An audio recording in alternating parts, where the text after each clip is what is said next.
Welcome back, ladies and gentlemen. Today we are going to be reviewing The Blackening.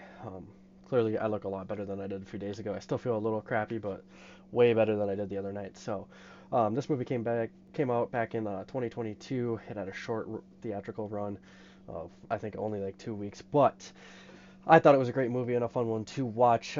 It's a movie where the whole cast is essentially just a black cast, given it the title The Blackening in a sense, where they talk about how everything bad in a sense that happens in like situations like that turns out to be the black person getting the short end of it, which in a lot of movies that you do watch, I mean, technically go back and watch it, it typically does happen that way.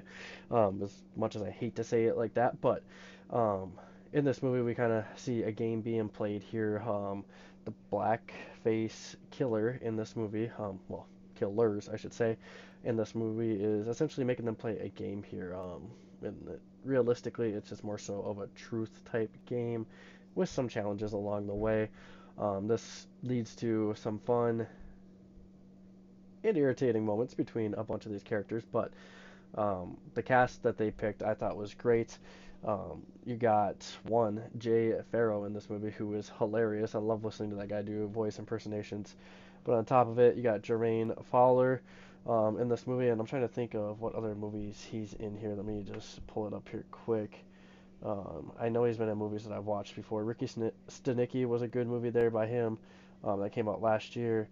There was an older one though that I've watched with him, but nonetheless, he was great in this movie. I loved him. He was hilarious, and for him to be like the twist killer at the end of it, I thought was great. I loved that part.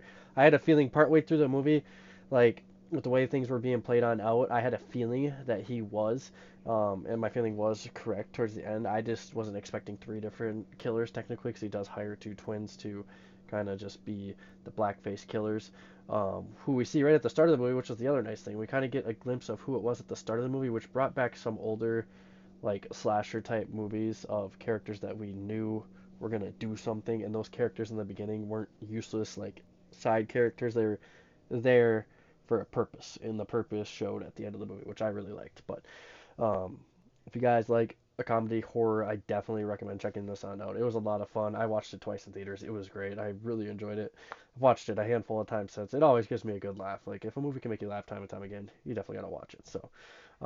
That's all I got here for you guys today. I appreciate you for stopping on by as always, and we'll see you guys next time.